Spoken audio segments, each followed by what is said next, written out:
देवा, नवीन वर्ष आलेलं आहे. लोकांना प्रेमाचं महत्व कळू दे. माझ्याही प्रेमाचं महत्व कळू दे. कुणीतरी पाठव आयुष्यात. किती काळ मी असा एकटाच गच्चीवर बसून चांदड्या पाहणार. देवा, सगळ्यांना सत्सक बुद्धी देच, त्याचसोबत सद्बुद्धी सुद्धा दे.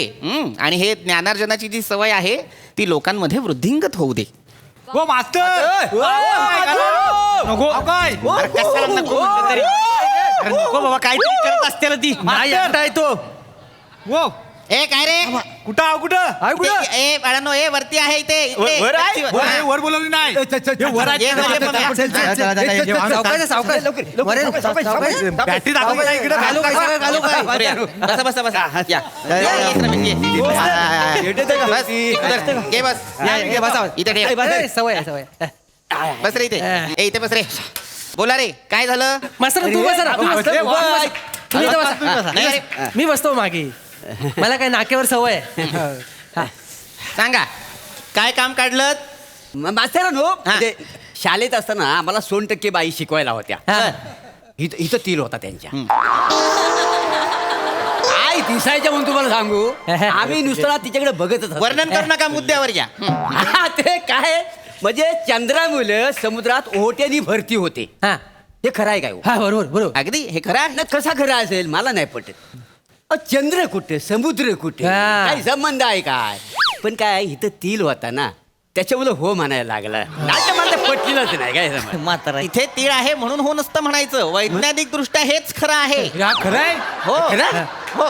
असं काय असतं, चंद्राच्या गुरुत्वाकर्षणामुळे आणि परिवलनामुळे भरती ओहोटी येत राहते. होय काय? त्यामुळे पृथ्वीच्या फिरण्याला, पृथ्वीभोवती चंद्राच्या फिरण्याला अर्थ आहे.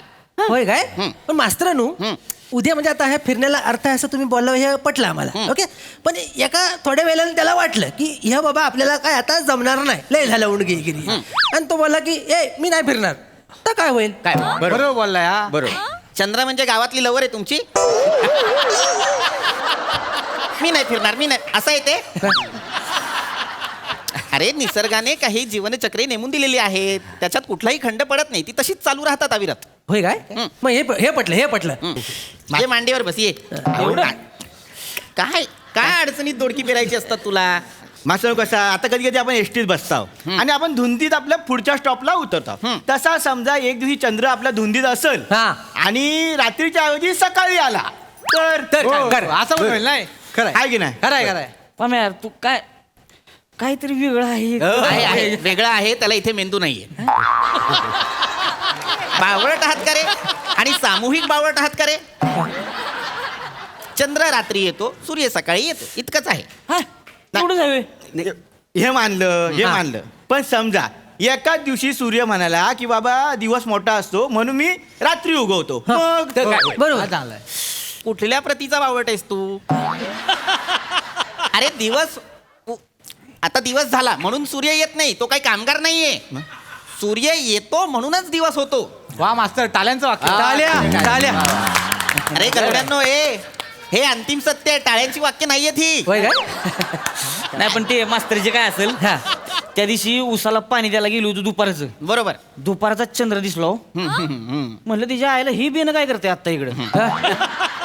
म्हणलं त्याच्या आईला लागला वाटतं चंद्राला बी उसाचा नाद. नाही, चंद्र हा तुमच्यासारखा छछोर नाहीये, त्याला उसाचे नाद लागत नाही. दीड शिफ्ट चालू होते का म्हणजे. चंद्राला असलं काही नसतं रे बाळा. हे बघ काय होतं तुला सांगतो. सूर्य हा जरी आगीचा तप्त गोळा असला तरी सुद्धा त्याचं वातावरण जे आहे, त्याचं तापमान जे आहे ते कमी जास्त होत असतं.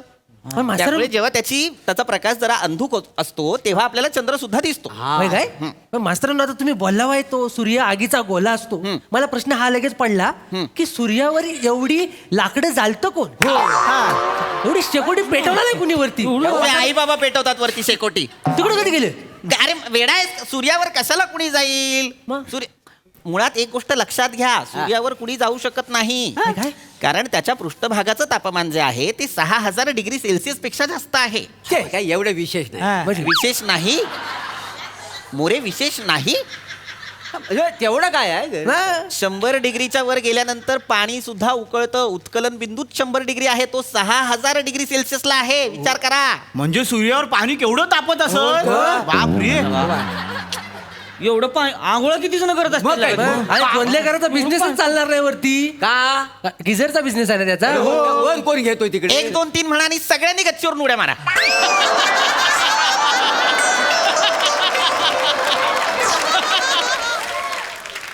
काय अक्कल लावताय रे तुम्ही? तिथे नाहीच जाऊ शकत कुणी. गिझरचा व्यवसाय का करेल तो? कोणी आहे तो तिथे जाऊन? बरं मी काय म्हणतो मास्तरानो, म्हणजे रात्रीचा थंड होत असेल ना, म्हणजे संध्याकाळी मावलतो म्हणून. सूर्यच सूर्यावर कसा मावळेल? कुठले लॉजिक सांडलेले आहेत तुम्ही आज? मास्तरांनी ही सगळ्या जुन्या लोकांनी लफडी करून ठेवलं. एकत्र लावायचा सगळा मग मस्त झाला. नियोजनच केलेलं ना. गणपतीचं डेकोरेशन आहे तुझ्या घरातलं. चायनीज लाइटिंग आहे ती एकत्र लावायला. खोबडवीन मी तुला. मुळात तिथे जाऊ नाही शकत कुणी, हेच सांगतोय. तिथे मानवी आयुष्य नाहीये. असं कसं लगा कुठतरी असेलच की लगा, आपल्याकडे कोणतरी असेल की. मग ते माझा लगा 6 एकर ऊस आहे. वाईस कुठं काय सळसळलं मी सांगू शकतो कोण होतं तिथे. माझं गणितच वेगळं आहे. तिकडं कसं कळणार नाही कोण नाही म्हणून. विश्वाचा पसारा म्हणजे तू लावलेलं शेत आहे का रे? मला मान्य आहे की कुठेतरी कुणीतरी असू शकतं, मान्य आहे. पण काय शास्त्रज्ञांच्या अनेक पिढ्या गेल्या ते शोधण्यात. तू 6 एकर ऊसावर सगळं गप्प बस. 6 एकर ऊस लावलाय म्हणून. लक्षात घ्या, खगोलशास्त्र हा एक फार वेगळा विषय आहे. त्याच्याबद्दल आपण नंतर बोलू. ही जी अख्खी सौरमाला आहे, 8 ग्रह आहेत की नाही आपले. हा आता आपण रस्सीवर कसे कपडे वाळत घालतो, अगदी तशीच नाही, पण त्याच रचनेत काही अंतराने हे ग्रह आहेत. लक्षात घ्या. चिमटे लावलेत काय त्यांना? थोडा मी तुला कपडे वाळत घालतो म्हणजे ग्रह वाळत नाही घातलेत कुठे. एवढंच लक्षात घ्या की बाबा इथे सौरमालेत वेगवेगळे ग्रह आहेत. पृथ्वीवरती आपण राहू शकतो, बुधवर आपण नाही राहू शकत, कारण बुधवर वातावरण नाही, त्याला चंद्र नाही. शनीवरती शनीला अशी एक कडी आहे बाहेरून आणि त्याच्यावरती बरेच चंद्र आहेत. गुरु हा सगळ्यात मोठा आहे, त्यामुळे आपण त्याला गुरु म्हणतो. तो सूर्याला प्रदक्षिणा घालायला 12 वर्ष वगैरे घेतो. एवढं लक्षात ठेवा. काय बोलताय काय? एवढा स्लो आहे तो? 12 वर्ष होईल लगा. 12 वर्ष लागतात. 12 वर्ष मग लय झाली. तुमच्या आलेलं आहे ना लक्षात? हो, हो, हा, हो. तेवढं लक्षात ठेवा. कळलं? हा, जा. पण मास्तरानो हा. काय तुम्हाला नॉलेज आहे हो? म्हणजे हा, एक नंबर. या हुशार आहो तुम्ही. म्हणजे पूर्ण तुम्ही वेळ तुमचा वाचनातच घालवतो आहो काय. बऱ्यापैकी. पण मी काय म्हणतो, एवढं ज्ञान काय उपयोगाचं मला सांगा. हा. आता मी शिकलो नाही तरी मला 2 पोरं आहेत. बरोबर. तुमचं अजून लग्न पण झालेलं नाही आहे. त्याचा काय संबंध इथे? हं? तुमच्या 2 मुलांचा काय संबंध इथे? या विश्वाच्या पसाऱ्यात तुमची 2 मुलं म्हणजे केळ्याची 2 सालं आहेत. लक्षात ठेवा. केलीची साल्यात म्हणजे पोरं. तुम्हाला एक बोललो. नाही बापू. सतत माझ्या लग्नावर येऊ नका. मी स्वेच्छेने अविवाहित आहे. लक्षात घ्या. नाही स्वच्छते करा नाही तर कसं हा. करा. मुलात कसं आहे, आपलं आयुष्य कशाला ताणायचा, फुकट कशाला घालवायचा. मास्तरांचा आहे की नाही गुरु सारखं आहे. गुरु गुरु. लय स्लो कामकाज आहे. होय होय. खरं आहे. नाही नाही, मास्तरांचं बुधासारखं आहे. वातावरण नाही त्यामुळे वस्तीच नाही.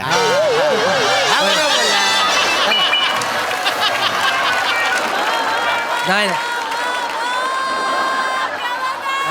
पम्या, मला तर वाटतं चंद्रच नाही त्यामुळे भरती पण येत नसेल. निघा! आत्ताच्या आत्ता इथून निघा. सतत माझ्या लग्नाबद्दल बोलू नका, माझ्या अविवाहित असण्याबद्दल बोलू नका. मूर्खासारखं काहीतरी चाललेलं आहे. मी आत्ताशी 32 वर्षांचा आहे मी. मला अजून अवकाशी लग्न करायला मी बघेन काय करायचं. किती आहे? किती आहे? किती? किती 32. किती 32 32 3 वर 2. 500 काढ. 500 काढ. 500 काढ. 500 काढ. 500 काढ. एक मिनिट. एक मोरे पैसे का घेतले त्याच्याकडून? ती पैसे लागली होती तर आम्ही काय ठरवलं की मास्तरांचं वय किती. हा. हा म्हणाला 54. मी म्हटलो 47. मी जवळ आहे का नाही, हा. त्याच्यामुळे मी जिंकलोय. ह्यांना मी जवळ जिंकलं आहे. ते. 47. माझं वय काय ही पैसे लागली होती. हा. त्यासाठी तुम्ही अख्ख्या विश्वाचा पसारा उलगडायला लावलात मला रात्री. पटकन विषय कसा काढणार? निघा! निघा! पटकन दिसत, निघा! आता निघा! निघा! निघा पहिले.